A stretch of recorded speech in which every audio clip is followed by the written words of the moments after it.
Hey guys, what we're going to be doing today is focusing on intercepts of a linear graph. So what we could do, how we do that is we look at a equation and we're going to figure out where our line is going to cross our x and our y-intercept.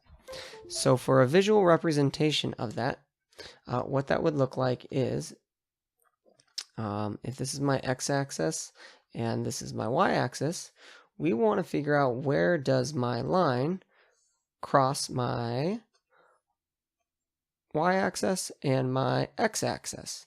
These are called intercepts. This would be, since this is my since this is my x-axis, where the green line crosses the x-axis is called my x-intercept.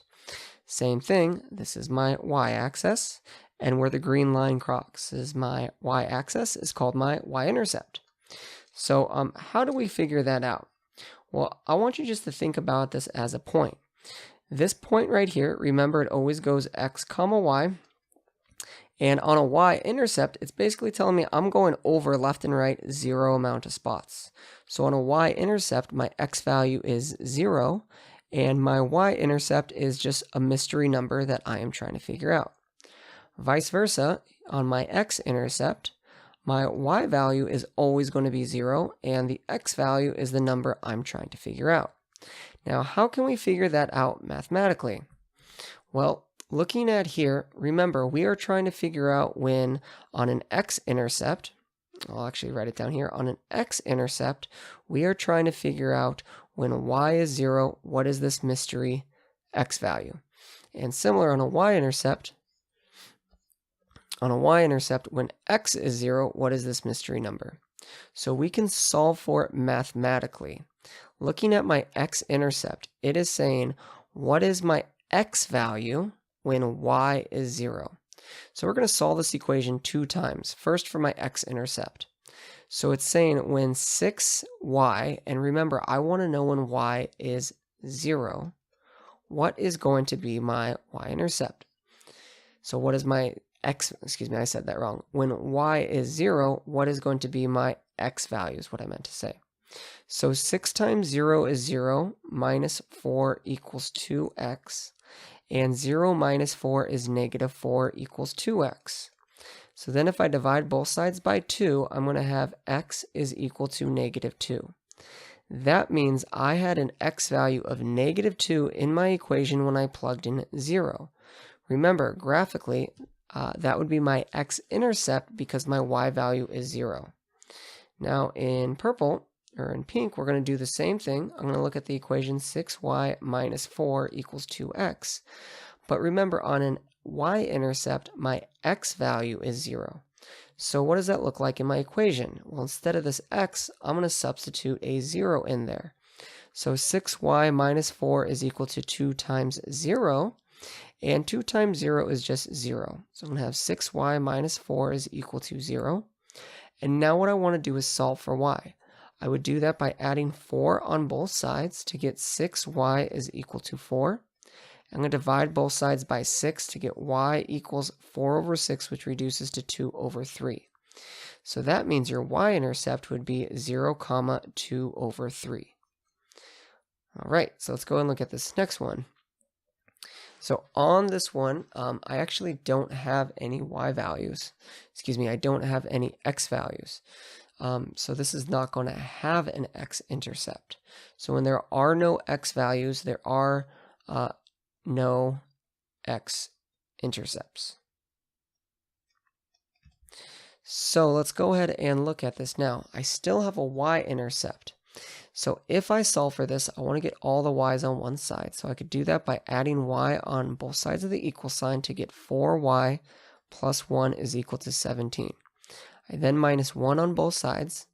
That'll give me 4y is equal to 16. And when I divide both sides by 4, I'm going to get y equals 4.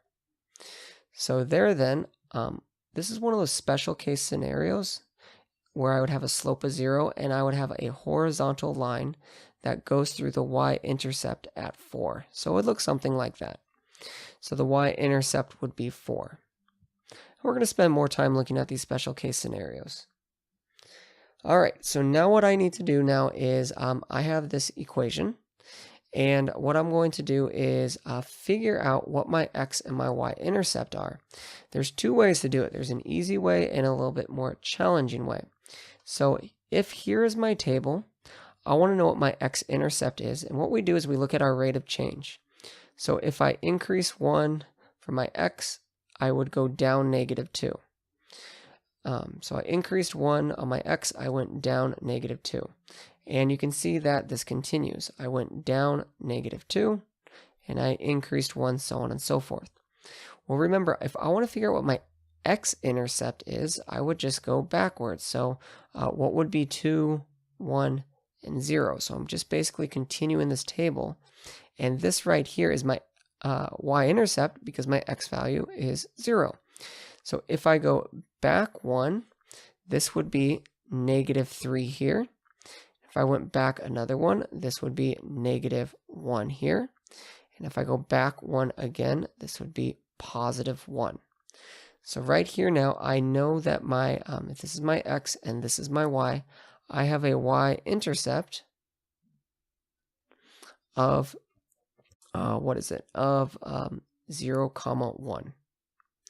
We can also look for my x-intercept now. So basically, I need to figure out when y is 0, what is my x value?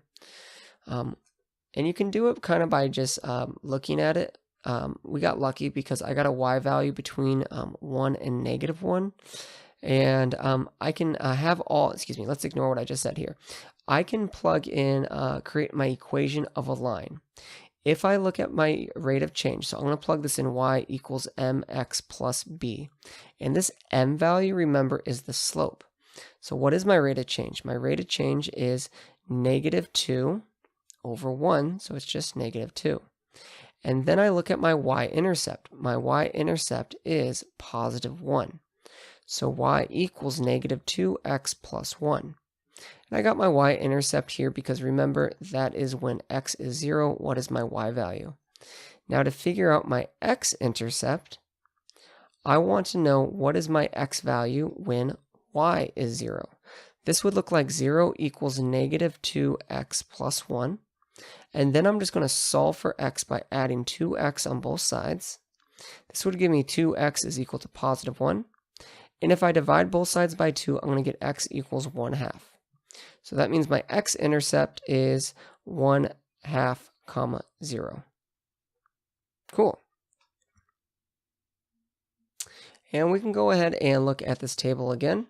We're going to look at a different table. Tables are a little bit more challenging because we basically work our way backwards to find the y-intercept and find the rate of change to plug it in. So if I keep going down here, I go down from 4 to 3, 3 to 2, 2 to 1. It would go from 1 to 0. And let's go and look at here now. I go from 8 to 5, 5 to -2, 8 to 5, 5 to +2, +2 to -1, and -1 would then drop to -4. So my goal is that you guys notice that we are dropping by -4 each and every time. So that means then my y-intercept would be 0, -4. All right, so then my next thing, what I would do is I would look at my what my slope is, my rate of change. And to do that, we're going to look at my rise over run. So to look at my rise over run, what we're going to do is just see what my y is increasing with my x. So from -1 to 2, it's +3. From +2 to 3, it's, from +2 to 5, it's 3. And from +5 to 8, it is also 3. And here you can see I'm increasing by 1 each and every time. So that means my rate of change is I went up 3 over 1. So I know my equation of a line in slope-intercept form is y equals 3x minus 4 because -4 is my y-intercept, which I found previously. So now all that I do is I'm going to look at this equation, and I want to know for my x-intercept, what is my x value when y is 0. So in the equation, it would look like 0 equals 3x minus 4.